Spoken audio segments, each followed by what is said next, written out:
Halo semua, kembali lagi bersama saya Fonseca. Gimana kabar kalian semua? Saya berharap kalian semua sehat-sehat selalu.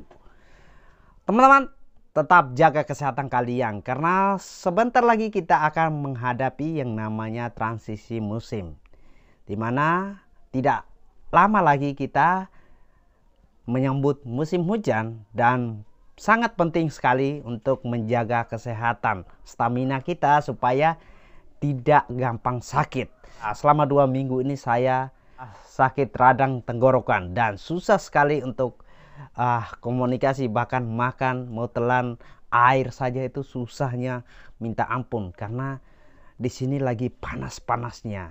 Tapi ya teman-teman, tidak jauh lebih panas daripada info yang akan saya mau kasih ke kalian semua, yaitu tentang ada nih teman-teman, ada berita yang mengatakan bahwa warga yang selama ini sudah 23 tahun tetap menetap di Indonesia itu mau segera berakhir di sini dan mau bergabung lagi dengan Timor Leste.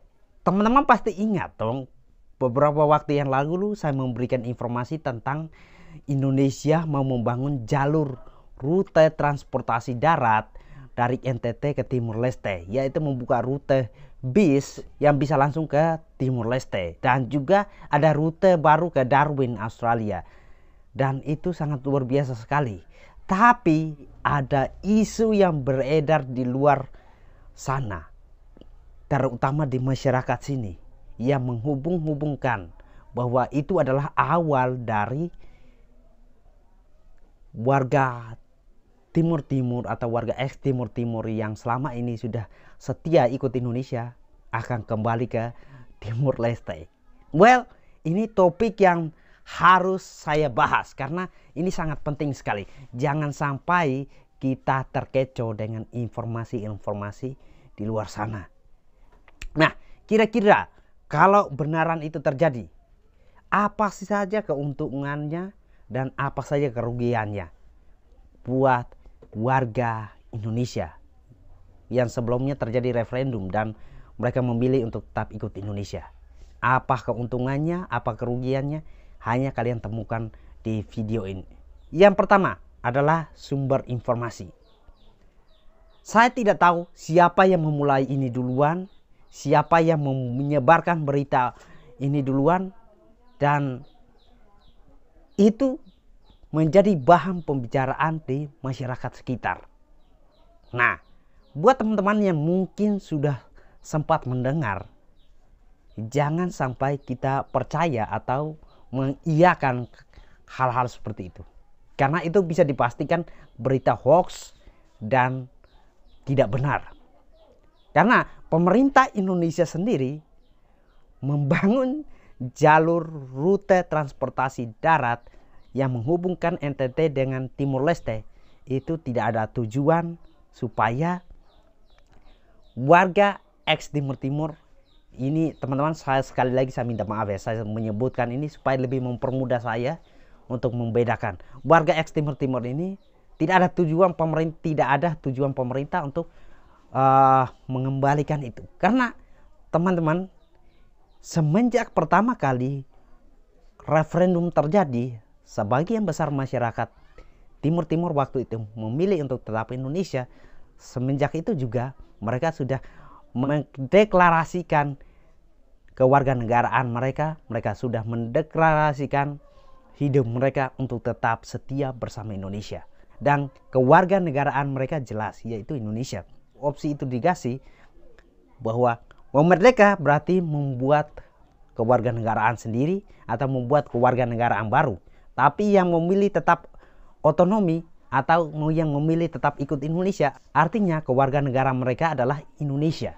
Sumber informasi yang beredar di luar sana itu saya bisa pastikan itu merupakan hoax dan belum bisa diuji kebenarannya.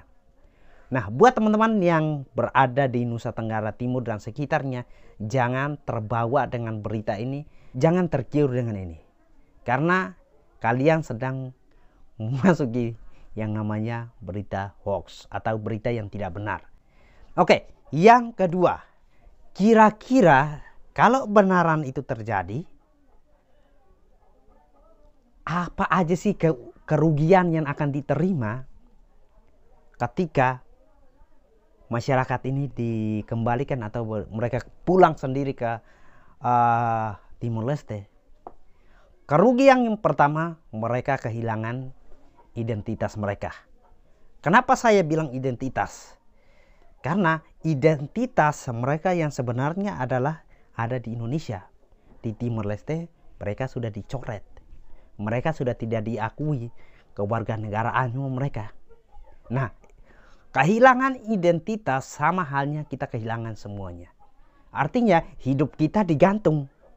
Kita kalau memutuskan untuk kembali, belum tentu kita di sana diterima atau dianggap sebagai warga negaranya. Dan di sini kita sudah kehilangan identitas. Nah, kerugian yang kedua adalah kita kehilangan akses besar. Nah, teman-teman, saya bicara akses.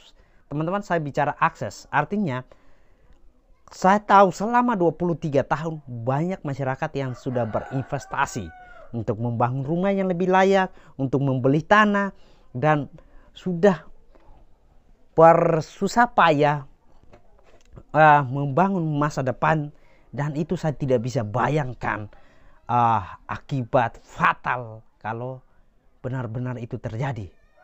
Itu sangat fatal sekali.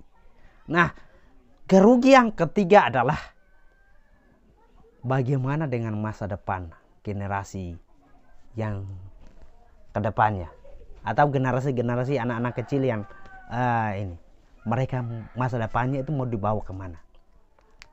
Karena tidak ada yang menjamin kalau kembali mereka punya masa depan yang lebih cerah. Tidak ada jaminannya atau garansinya. Kerugian yang paling dalam adalah itu sedang mengungkit luka lama terjadi kembali. Nah, teman-teman, kejadian referendum 99 itu menyisikan luka yang sangat dalam di antara masyarakat Timor Leste dan masyarakat yang memilih untuk tetap ikut Indonesia. Dan kalau itu terjadi lagi, itu sama saja luka yang baru beranjur sembuh dikorek kembali. Dan itu akan sangat sakit sekali. Kerugian yang sangat fatal untuk negara adalah mereka kehilangan masyarakatnya. Dan itu sudah terlalu banyak investasi negara buat warga ini. Yang ketiga, kita membahas tentang keuntungan. Keuntungannya ya, kalau kembali ya bisa berkumpul lagi sama saudara-saudara di sana. Tapi ya saya lihat dari sisi ini lebih banyak akan terjadi kerugian. Karena teman-teman, kita membahas sudah beda pendapat. Memang secara kekeluargaan itu masih terikat. Tapi belum tentu kita kembali ke sana itu bisa diberikan akses. Belum tentu kamu bisa diberikan kesempatan untuk mengelola tanah-tanah di sana. Karena mayoritas tanah-tanah di sana itu sudah dialihfungsikan. Tempat tinggal yang dulunya di sana itu sudah dialihkan ke pihak lain.